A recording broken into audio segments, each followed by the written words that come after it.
Hello students, welcome back.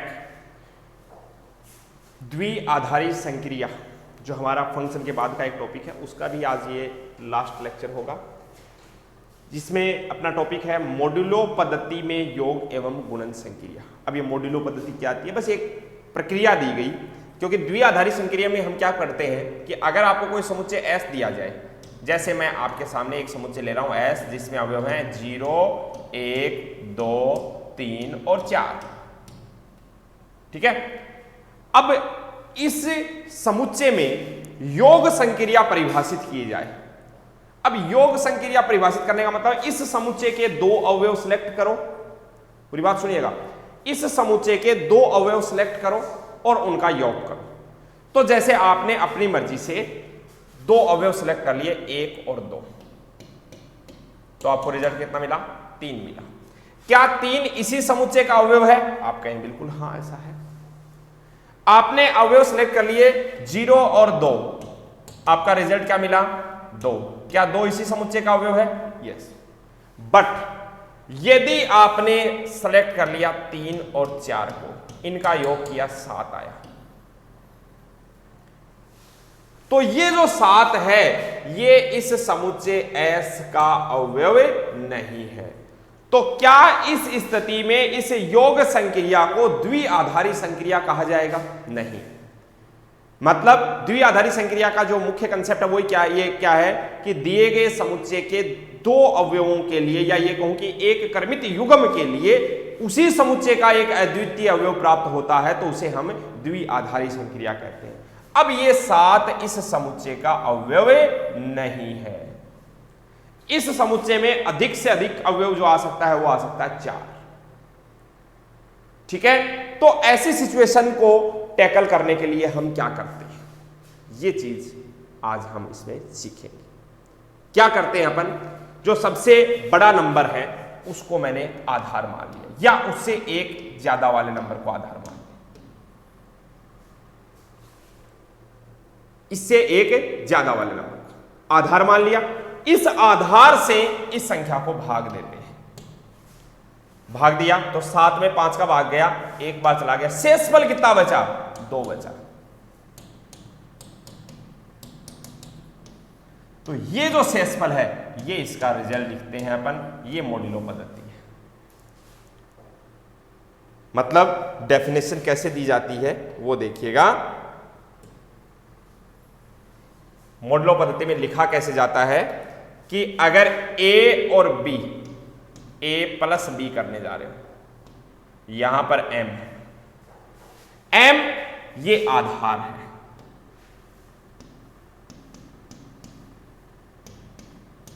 ठीक है। इसका रिजल्ट सामान्यतः आप A प्लस B ही लिख देते हैं। कब तक लिखते हैं ऐसा? जब A प्लस B का मान M से छोटा है, तब तक तो आप ये काम करते हैं। समझ रहे हो? जैसे आपने अभी देखा होगा कि 0, 1, 2, 3, 4, और आपने ये तो आपके समुच्चय का अवयव है, और आधार M बराबर आपने लिया 5। तो जैसे 0 और 1 का योग किया, 1 आया, 5 से छोटा है, तो यही आंसर लिख देंगे। 0 और 2 का योग किया, 2 आया, 5 से छोटा है, यही आंसर लिख देंगे। 1 और 2, 1 और 3, 1 और 4, 1 और 4 का योग किया, 5 आया, 5 से छोटा नहीं है, तो ये आंसर नहीं लिखेंगे। तो फिर क्या लिखेंगे आंसर? यदि A प्लस B बड़ा है या बराबर है M के, तो हम आंसर लिखते हैं R, और ये R क्या है? शेषफल है। R क्या है? शेषफल। और ये भी शेषफल कैसे प्राप्त होता है? A बराबर MB या BM प्लस R। याद करो, भाज्य बराबर भाज्य गुणा भागफल प्लस शेषफल।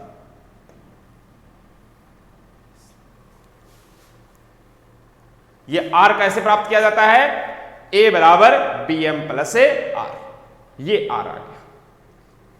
बात को, पूरी प्रोसेस को समझिए ध्यान से। हम ये M से अगर बड़ा या इसके बराबर आ गया तो हम क्या करते हैं? भाग देते हैं, और भाग देने पर जो शेषफल बचता है वो आप आंसर लिखते हैं। ये मॉड्यूलो पद्धति में योग संक्रिया होगी। ऐसे ही मॉड्यूलो पद्धति में गुणन संक्रिया की बात करूं मैं, मॉड्यूलो पद्धति में गुणन संक्रिया, बस काम इतना से ही है कि a गुणा और यहां m लगा के b करते हैं, ये m आधार है, तो a गुणा b को a गुणा b लिखते हैं कब तक, जब तक इसका रिजल्ट जो है वो m से कम है, m आधार है, m से कम है। परंतु r लिखते हैं कब, जब a गुणा b का रिजल्ट m के बराबर या m से अधिक है। फिर से वही चीज आएगी, r का मान a बराबर bm प्लस r, भाज्य बराबर भाजक गुणा भागफल प्लस शेषफल। बात को समझ रहे हैं? अच्छे से इस बात को समझिए। आपको क्या करना है, भाग देना है, भाग देने के बाद कब, जब उस समुच्चय का अवयव न आए, जैसे मान लो अभी वो 0 1 2 3 4 थे, 0 1 2 3 4 थे, अगर मैं आपसे कहूं कि 2 और 3 का गुणा करो तो 2 गुणा 3 क्या आया, 6 आया, 6 इस समुच्चय का अवयव नहीं है, तो आप क्या करोगे, 6 में जो आपका आधार दे रखा है 5, उस 5 से भाग देंगे, ठीक है। क्या होगा, एक बार भाग चला जाएगा और एक शेषफल बच जाएगा, तो शेषफल जो बचा है वो आप आंसर लिखेंगे, 6 की बजाय आंसर क्या लिखेंगे, 1 लिखेंगे। अगर भाग पूरा पूरा चला जाए तो शेषफल 0। बात समझ रहे हैं? तो ये आपकी मॉड्यूलो पद्धति है, ये काफी हेल्पफुल होती है योग करते समय उसे द्विआधारी संक्रिया बनाने के लिए, ठीक है। और फिर हमारा अगला टॉपिक, बस ये चीज आपको जाननी है, इतना सा ही आपको लिखना है, ज्यादा कुछ नहीं। आगे है परिमित समुच्चय के लिए संक्रिया सारणी का निर्माण करना। अब परिमित समुच्चय के लिए संक्रिया सारणी का निर्माण करना, परिमित, पहली बात देखो इसमें क्या कह रखा है, परिमित समुच्चय, इसका मतलब हमें एक ऐसा समुच्चय दिया गया होगा जिसमें नंबर ऑफ एलिमेंट्स, अवयवों की संख्या लिमिटेड होगी, 3 अवयव होंगे, 4 होंगे, 5 होंगे, 6 होंगे, बस उससे ज्यादा नहीं, 15 हो सकते हैं, लेकिन ऐसे नहीं कि dash dash dash dash dash अनंत तक अवयव ना, परिमित अवयव होने चाहिए। और परिमित अवयवों की स्थिति में हम किसी भी संक्रिया के लिए, जैसे मान लो आपको एक समुच्चय दे रखा S, उदाहरण ले रहा हूं जो फिक्स कॉमन से उदाहरण है, आपकी बुक में भी दे रखे हैं, एक समुच्चय S है, इसमें 4 अवयव हैं, कौन कौन, 1 है, -1 है, आयोटा है और माइनस आयोटा है, और आपको कहा जाए इसके ऊपर गुणन संक्रिया परिभाषित करो। ऐसे ही प्रश्न में लिखा हुआ आता है, क्या लिखा है होगा, S बराबर ये दे देता है और फिर कोमा लगा, गुणा लगा देता है यहां पर, और फिर कहता है क्या, संक्रिया सारणी बनाइए। तो संक्रिया सारणी बनाने की प्रोसेस आप देख लीजिए, बस बहुत आसानी से आप हर चीज को समझ जाएंगे।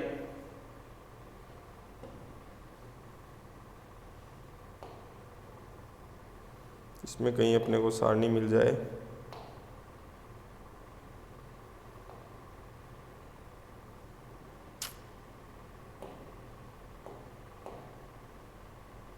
चलो छोड़ो, सारणी बना लेता हूं बहुत आसानी से। क्या करेंगे, पहले एक लाइन रोक रही, फिर एक लाइन, और ये संक्रिया सारणी बनाना बहुत आसान सा काम है।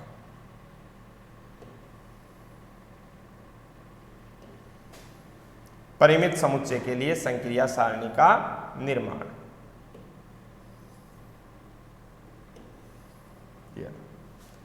ठीक है। संक्रिया क्या है, गुणन संक्रिया है, किसके ऊपर है, समुच्चय S पर। समुच्चय S के अवयव लिख दो इधर, 1 -1 आयोटा माइनस आयोटा, इधर भी 1 -1 आयोटा और माइनस आयोटा। अब द्विआधारी संक्रिया अप्लाई करनी है, मतलब एक इनपुट तो इधर से लेना है, ये तो A, और इधर से दूसरा इनपुट B। अब सबसे पहले A का मान 1, B का मान 1, तो 1 गुणा 1 आया, 1 गुणा -1 -1 आया, बहुत आसान सा काम। देखो 1 गुणा आयोटा, आयोटा आ गया, 1 गुणा माइनस आयोटा आ गया, -1 गुणा 1 -1 आ गया, -1 गुणा -1 +1 आ गया, -1 गुणा आयोटा आयोटा आ गया, -1 गुणा माइनस आयोटा तो प्लस का आयोटा आ गया, फिर है आयोटा गुणा 1 आयोटा, आयोटा गुणा -1 माइनस आयोटा, आयोटा गुणा आयोटा, आयोटा स्क्वायर, और आयोटा स्क्वायर क्या होता है, -1, आयोटा गुणा माइनस आयोटा तो हो गया माइनस आयोटा स्क्वायर, तो माइनस -1 +1 हो गया, फिर माइनस आयोटा गुणा 1 माइनस आयोटा, माइनस आयोटा गुणा माइनस 1 प्लस का आयोटा, माइनस आयोटा गुणा आयोटा माइनस आयोटा स्क्वायर यानी प्लस 1, और माइनस आयोटा गुणा माइनस आयोटा तो minus minus plus iota square, और आयोटा स्क्वायर होता है -1। ये लो बन गई संक्रिया सारणी। इतना सा काम हमें करना है। अब ध्यान रखने वाली जो बातें हैं वो क्या है, आपने बना दी सारणी तो इस प्रकार से, परंतु ध्यान देने वाली बातें ये है कि हमें संक्रिया सारणी में प्राप्त अवयव कौन से हैं, ये वाले उसी समुच्चय के होने चाहिए। क्या दिए गए समुच्चय के अलावा आपको कोई अवयव प्राप्त हुआ है? नहीं। आप देखिए प्रत्येक पंक्ति में 1 माइनस 1 आयोटा माइनस आयोटा, वही 4 अवयव बार बार आ रहे हैं, बस उनका सीक्वेंस बदलता जा रहा है। तो क्वेश्चन कैसे पूछा जाता है, एक समुच्चय दे दिया जाता है, फिर कहता संक्रिया सारणी बनाइए, बताइए कि यह संक्रिया द्विआधारी है या नहीं है। तो यदि संक्रिया सारणी का प्रत्येक अवयव दिए गए समुच्चय में से ही है तो उसे अपन द्विआधारी संक्रिया कहते हैं। बात समझ गए? अच्छा जी, फिर कुछ बातें और। ये आप इसको ऐसे समझो कि ये 4 क्रॉस 4 का एक वर्ग अवयव बन गया क्या? 4 पंक्तियां हैं, 4 स्तंभ है। इस वर्ग अवयव में ये मुख्य विकर्ण है,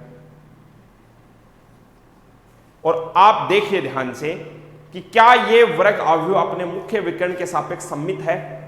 देखो इधर -1 इधर -1, इधर आयोटा इधर आयोटा, इधर माइनस आयोटा इधर माइनस आयोटा, इधर आयोटा इधर आयोटा, इधर 1 इधर 1। यदि संक्रिया सारणी, पहली बात तो संक्रिया सारणी द्विआधारी कब होगी? संक्रिया सारणी जिस संक्रिया में परिभाषित है वह द्विआधारी कब होगी? जब संक्रिया सारणी का प्रत्येक अवयव दी गए समुच्चय का ही अवयव। फिर नंबर 2, द्विआधारी संक्रिया क्रम विनिमय कब होगी? यदि संक्रिया सारणी अपने मुख्य विकर्ण के सापेक्ष सम्मित हो, मुख्य विकर्ण के सापेक्ष सम्मित हो तो वह संक्रिया क्रम विनिमय होती है। ये बातें लिखने की नहीं है, सिर्फ याद रखने की। फिर आती है स्थिति कि जो 4 अवयव हैं, जैसे आप समुच्चय, इसमें अवयव 1 के संगत पंक्ति को देखो, 1 के संगत पंक्ति है 1 माइनस 1 आयोटा माइनस आयोटा। क्या ये संगत पंक्ति सबसे ऊपरी पंक्ति जो आपने सबसे पहले लिखी थी उसके ही सीक्वेंस में आ रही है क्या? 1 माइनस 1 आयोटा माइनस आयोटा। फिर 1 के संगत स्तंभ भी देखो, 1 minus 1 iota minus iota, 1 minus 1 iota minus iota, इधर देखो 1 माइनस 1 आयोटा माइनस आयोटा। तो क्या कहा जाता है, यदि किसी अवयव के संगत पंक्ति सबसे ऊपरी पंक्ति के संपाती हो, सबसे ऊपरी पंक्ति के संपाती हो, और स्तंभ सबसे बाईं ओर का जो स्तंभ आप सबसे पहले बनाते हैं उसके संपाती हो, तो उस अवयव को तत्समक अवयव कहा जाता है। और आप तो ये सब पहले से जानते हैं कि तत्समक अवयव गुणन संक्रिया के लिए तत्समक अवयव क्या होता है? 1 ही होता है। क्या देखना है? तत्समक अवयव के संगत पंक्ति में अवयवों का सीक्वेंस, अवयवों का क्रम वही आएगा जो आपके समुच्चय में है, और तत्समक अवयव के संगत स्तंभ में भी अवयवों का क्रम वही आएगा जो आपके समुच्चय में है। नेक्स्ट, अच्छा, तत्समक अवयव विद्यमान है, संक्रिया क्रम विनिमय है, तो निश्चित ही वो संक्रिया साचर्य भी होगी। ठीक है। नेक्स्ट, यदि आपसे कहा जाए कि किसी अवयव का प्रतिलोम ज्ञात करो, तो आप कैसे ज्ञात करेंगे? देखना प्रतिलोम। सबसे पहले जैसे, अच्छा, तत्समक अवयव का प्रतिलोम तो तत्समक अवयव ही होता है।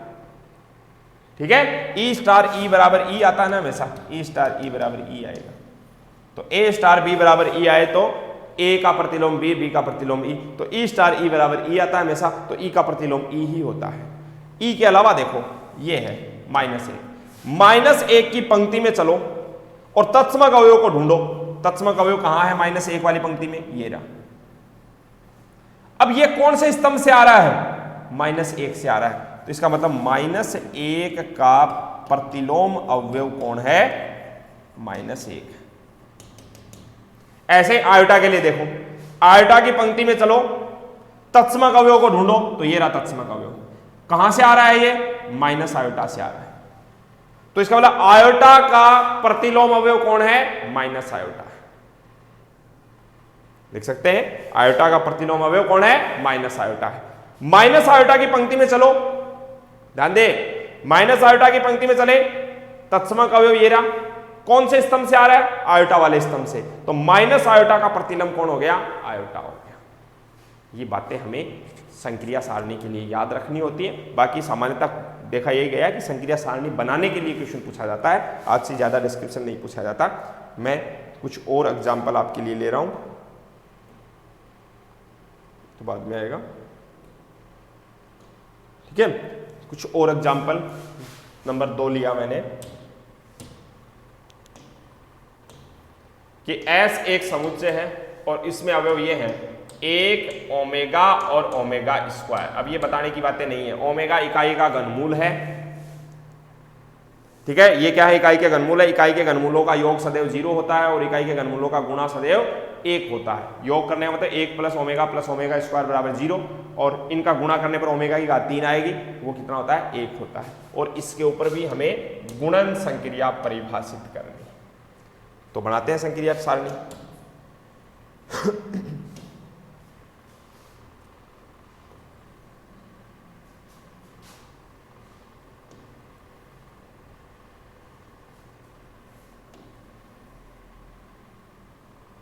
तीन ही अवयव हैं, 1 ओमेगा और ओमेगा स्क्वायर। इधर 1 ओमेगा और ओमेगा स्क्वायर। क्या करना है? गुणन संक्रिया। 1 omega omega square, 1 omega omega square, करो गुणा। 1 गुणा 1, इधर से 1 गुणा 1, 1 आ गया। 1 गुणा ओमेगा ओमेगा, 1 गुणा omega square omega square, omega गुणा 1 ओमेगा, ओमेगा गुणा ओमेगा स्क्वायर, सॉरी ओमेगा गुणा ओमेगा ओमेगा स्क्वायर, ओमेगा गुणा ओमेगा स्क्वायर, ये हो गया ओमेगा की घात 3, और ओमेगा की घात 3 क्या होता है? 1 होता है। ऐसे ही ओमेगा गुणा 1 ओमेगा, ओमेगा गुणा ओमेगा ओमेगा स्क्वायर, सॉरी ये ओमेगा स्क्वायर था तो ये स्क्वायर आ जाएगा, फिर ये क्या आ जाएगा? ओमेगा की पावर 3 आ जाएगा। ओमेगा की पावर 3 को क्या लिख देंगे आप? 1 लिख देंगे। ध्यान दें, आप ओमेगा गुणा ओमेगा स्क्वायर, ये हो गया ओमेगा की घात 4। क्या ओमेगा की घात 4 को ओमेगा की घात 3 गुणा ओमेगा लिख देंगे? अब ये 1 हो गया तो 1 गुणा ओमेगा ओमेगा बचा। बस बात खत्म, संक्रिया सारणी बन गई। ध्यान दीजिए, इसमें भी आपको नया अवयव नहीं मिला है। यहां पर इसमें देखिए, ये जो आपके आउटपुट हैं, यहां कोई भी नया अवयव प्राप्त नहीं हुआ है। और संक्रिया सारणी अपने मुख्य विकर्ण के सापेक्ष सममित भी है, ठीक है। और 1 जो है वो इस संक्रिया सारणी में आप देख रहे हैं 1 के संगत पंक्ति और 1 के संगत स्तंभ। तो 1 क्या है? 1 को क्या कहेंगे अपन? तत्समक अवयव।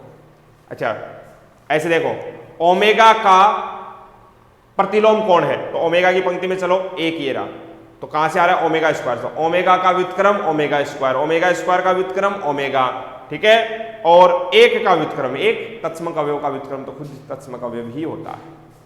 ऐसे ही फटाफट कुछ उदाहरण कर लेते हैं। और क्या है? S बराबर 0 1 2 3 4, और देखो ऐसे कह रखा है, प्लस लगा के यहां पर 5 लगा दिया, ठीक है। तो पहले तो आपको यह समझना है कि प्लस है, बस सिंपल। मॉड्यूलो पद्धति में अब आपको क्या करना है? इनका योग करना है। कैसे? देखो जी,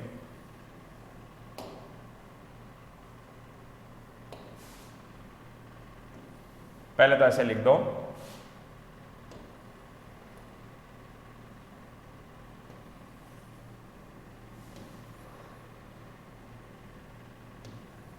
पांच, सॉरी 4 3 2 1 और 0, ठीक है। इधर 0 1 2 3 4 और 5, ठीक है। अब गुणा करना है, नहीं सॉरी प्लस करना है, और साथ में यहां पर आधार लगा हुआ है 5। 0 1 2 3 4, इधर 0 1 2 3 4, ये एक्स्ट्रा बन गई एक, चलो कोई बात नहीं है ना। हाँ, तो 0 और 0 को जोड़ेंगे तो 0 आ गया, 0 और 1 को जोड़ा 1 आ गया, 0 और 2 को जोड़ा 2, 0 और 3 को जोड़ा 3 आ गया, 0 और 4 को जोड़ते ही 4 आ गया, 1 और 0 को जोड़ते पे 1 आ गया, 1 और 1 को जोड़ा 2 आ गया, 1 और 2 को जोड़ दिया 3 आ गया, 1 और 3 को जोड़ दिया 4 आया। लेकिन 1 और 4 को जोड़ने पर आएगा 5, 5 आपके समुच्चय में नहीं है। तो अगर ये सामान्य योग होता तो ये यहीं पर हो जाती कि ये संक्रिया जो है वो द्विआधारी नहीं है। परंतु हमें क्या करना है, मॉड्यूलो पद्धति में योग करना है। क्या करेंगे, 5 नहीं लिखेंगे, तो फिर 5 की बजाय क्या लिखेंगे, 5 में हम भाग देंगे किसका, 5 का। शेषफल कितना बचा, 0। 5 में 5 का भाग चला गया एक बार पूरा पूरा, शेषफल कितना बचा, 0। 0 शेषफल बचा, तो शेषफल लिखो बस यहां पर। ऐसे ही ये देखो 2 और 0 2, 2 और 1 3, 2 और 2 4, 2 और 3 5, 5 में 5 का भाग दिया कितना आया, शेषफल 0। फिर 2 और 4 6 हो गए, 6 में जब 5 का भाग देंगे तो शेषफल कितना आएगा, 1 आएगा। शेषफल लिखना है, कितनी बार भाग गया वो नहीं लिखना है, शेषफल कितना बचा वो लिखना है। ऐसे 3 और 0 3, 3 और 1 4, 3 और 2 5, तो 0 शेषफल बचा, 3 और 3 6, तो 1 शेषफल बचा, 3 और 4 7, तो 2 शेषफल बचा। ऐसे 4 से 4 और 0 4, यहां तक ठीक था। 4 और 1 5 हो गए, तो 5 में 5 का भाग दिया 0 शेषफल बचा। 4 और 2 6, 1 शेषफल। 4 और 3 7, 2 शेषफल। 4 और 4 8, 3 शेषफल। अब आप देख रहे हैं कि जो आपकी संक्रिया है, ये सारणी जो है, इसका प्रत्येक अवयव अपने दिए गए समुच्चय में से ही है। ये संक्रिया सारणी होगी और मुख्य विकर्ण के सापेक्ष सममित भी है, देख लेना ये, ठीक है। इस प्रकार से हम संक्रिया सारणी बना सकते हैं। गुणा के लिए भी बनाएंगे आप एक,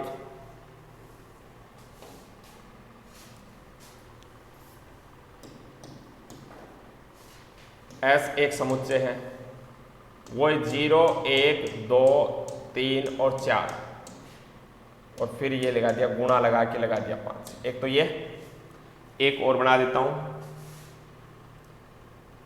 5 नंबर पर। S समुच्चय है जिसमें अवयव है 1 2 3 4, ठीक है। और एक संक्रिया ऐसे परिभाषित कर दी, A स्टार B बराबर HCF ऑफ AB।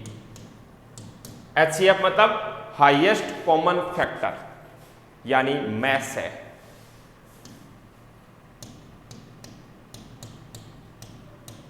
महत्तम समापवर्तक। ओके, तो ये सारणी आप फटाफट पूरी कर सकते हैं।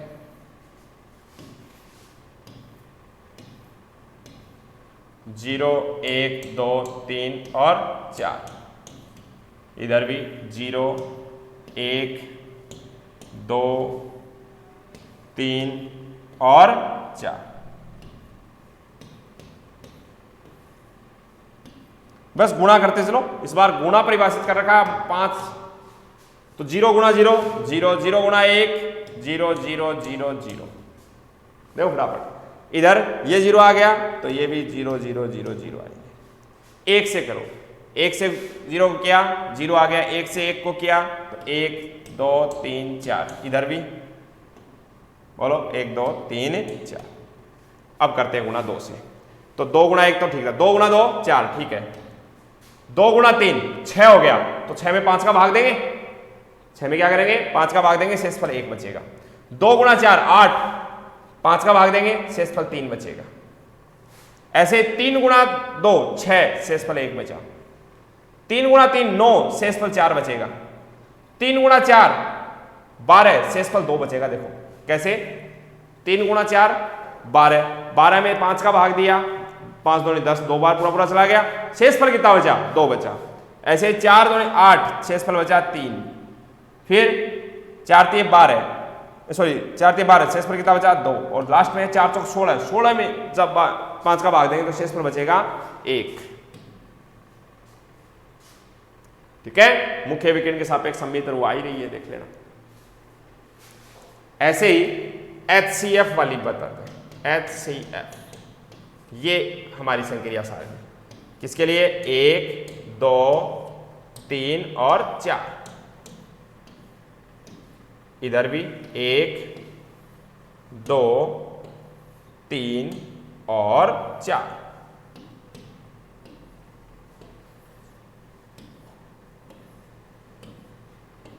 ठीक है, अब ले HCF, 1 और 1 का HCF मतलब है जो कॉमन गुणनखंड आ जाए वो HCF होता है। 1 और 1 में तो 1 ही आएगा, 1 और 2 का HCF भी 1 ही आएगा। ये बातें तो याद है, 6ठी 7वीं क्लास से HCF पढ़ते हैं। 1 और 2 का HCF, 1 के साथ में किसी का भी HCF ले 1 ही आएगा। 2 और 2 का HCF, 2 और 2 का HCF 2 आएगा। कॉमन कौन आ गया 2 आ गया। 2 और 3 में कोई कॉमन नहीं आता है, HCF क्या आएगा 1 आएगा। 2 और 4 में HCF क्या आएगा 2 आएगा। 3 और 2 में 1 आ गया। 3 और 3 में HCF 3 आ जाएगा। 3 और 3 का कॉमन 3। 3 और 4 में कोई भी कॉमन नहीं आएगा, HCF 1 आ गया। 4 और 2 में 2 आ गया। 4 और 3 में 1 आ गया। 4 और 4 में HCF 4 आ गया। ये संक्रिया सारणी भी आप देख रहे होंगे, मुख्य विकर्ण के सापेक्ष सममित है। यहां पर ये इसका मुख्य विकर्ण है, इसके सापेक्ष ये सममित। लेकिन इस संक्रिया सारणी में तत्समक अवयव विद्यमान नहीं है। क्या कोई पंक्ति ऐसी दिख रही है जिसमें अवयवों का क्रम 1 2 3 4 है? क्या कोई ऐसी पंक्ति स्तंभ दिख रहा है जिसमें अवयवों का क्रम 1 2 3 4 है? नहीं, तत्समक अवयव विद्यमान नहीं है। और जहां तत्समक अवयव विद्यमान नहीं होगा वहां पर हम आगे प्रतिलोम अवयव की बात भी नहीं करते। ठीक है, तो ये हमें संक्रिया सारणी बनानी आनी चाहिए। उसके बाद में ये हमारा बुक का एक क्वेश्चन है, यदि S बराबर ABCD, S बराबर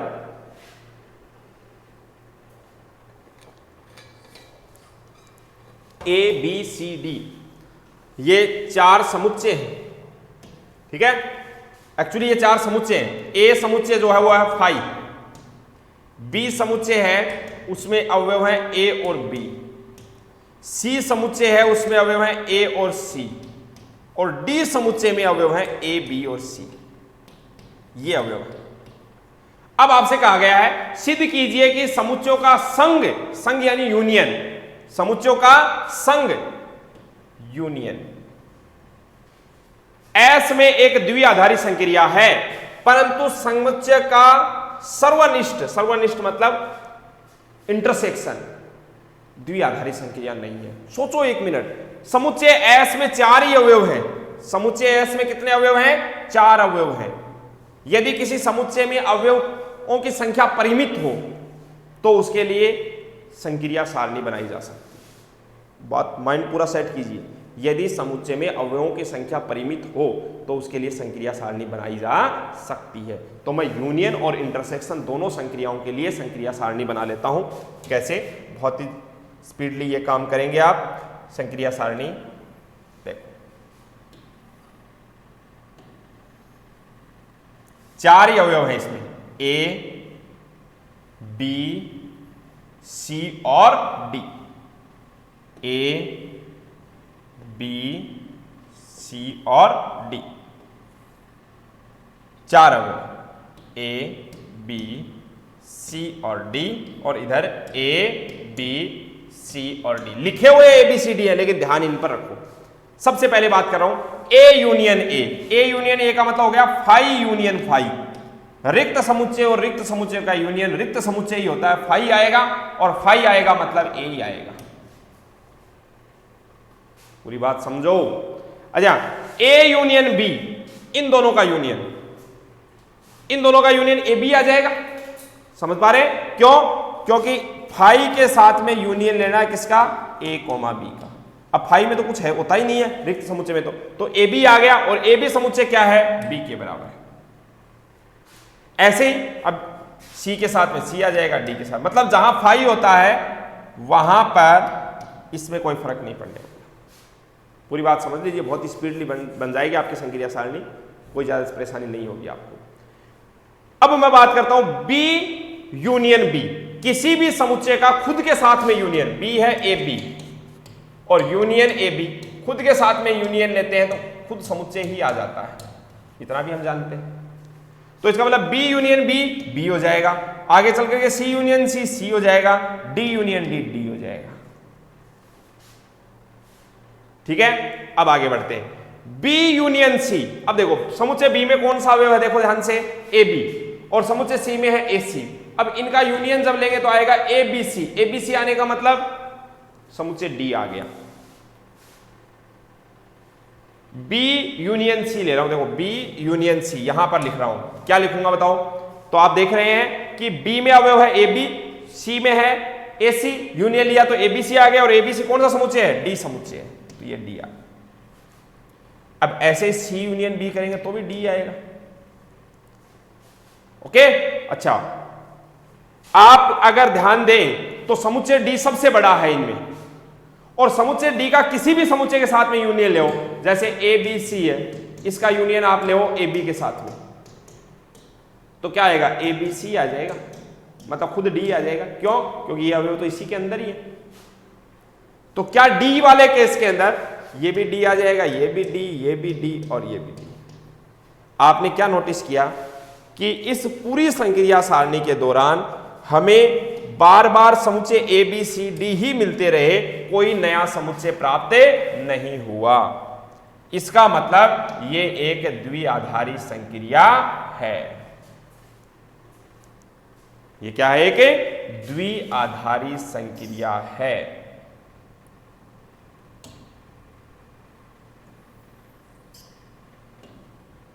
यूनियन जो है वो द्विआधारी संक्रिया है। अब मैं बात करता हूं इंटरसेक्शन की।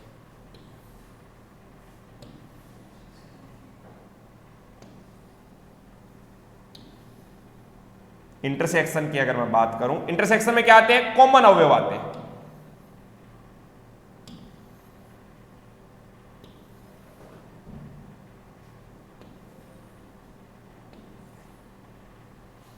इधर है ए बी सी और डी, इधर ए बी सी और डी, किसी समुच्चय का खुद के साथ में कॉमन, वो खुद ही हो जाता समुच्चय।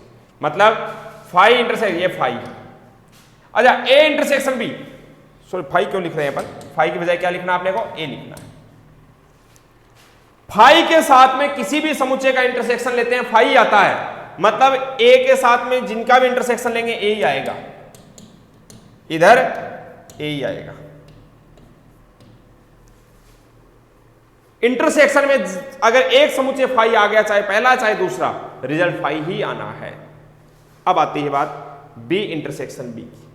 बी इंटरसेक्शन बी, खुद का खुद के साथ में इंटरसेक्शन खुद ही आ जाता है, मतलब बी आ जाएगा। बी इंटरसेक्शन सी, ये देखना ध्यान से, बी इंटरसेक्शन सी, बी में अवयव है ए बी और इंटरसेक्शन सी में अवयव है ए सी। बताओ कॉमन कौन आया, आप कहेंगे कॉमन तो ए आ गया। बताओ अकेला ए आपके किसी समुच्चय में है, आप कहेंगे नहीं। इसका मतलब यहां ए बी सी डी न आकर के कोई नया समुच्चय आ गया, बी और सी का इंटरसेक्शन। ऐसे सी और बी का इंटरसेक्शन भी क्या आएगा, ए आएगा। ठीक है, अच्छा सी का सी के साथ में इंटरसेक्शन सी, डी का डी के साथ में इंटरसेक्शन डी। अच्छा डी सबसे बड़ा समुच्चय है, सुनना ध्यान से, डी और सी का जब इंटरसेक्शन लेंगे तो ए और सी कॉमन आएंगे, मतलब सी आएगा। बी और डी का इंटरसेक्शन लेंगे तो ए बी कॉमन आएगा, मतलब बी आएगा। तो डी के साथ में इंटरसेक्शन बी में लिया तो बी आया, सी लिया तो सी आया, इधर बी इधर सी, सब कुछ ठीक था। लेकिन आपने क्या नोटिस किया कि दो जगह पर क्या हुआ, संक्रिया सारणी का प्रत्येक अवयव दिए गए समुच्चय का अवयव नहीं है, अतः इंटरसेक्शन द्विआधारी संक्रिया नहीं है। अब आप मुझसे क्वेश्चन करेंगे कि जब मैं द्विआधारी संख्या पढ़ा रहा हूँ उस दौरान मैंने कहा था कि इंटरसेक्शन द्विआधारी है, लेकिन वो किस सेट पर थी? सार्वत्रिक, मतलब वो पूरा जो पावर सेट बनता उस पावर सेट पर था। अगर यही एबीसी का पूरा पावर सेट बनाते तो उसमें समुच्चय ए भी होता, अकेला समुच्चय ए भी होता, लेकिन हमें फिक्स कर दिया ये 4 अवयवों में कि इन्हीं 4 समुच्चयों में आप देखना है। तो इन 4 समुच्चयों में बी और सी समुच्चय ऐसे हैं जिनका इंटरसेक्शन लेने पर आपको रिजल्ट जो है वो उसी समुच्चय का अवयव प्राप्त नहीं हो रहा है, अतः ये द्विआधारी संक्रिया नहीं है। ओके, और ये था टॉपिक। इसके साथ ही आपका चैप्टर नंबर 1, चाहे वो एनसीईआरटी में है चाहे राजस्थान बोर्ड में है, 12th क्लास का खत्म हो जाता है। 3 नंबर आपके तैयार। ओके, चलिए, थैंक यू सो मच।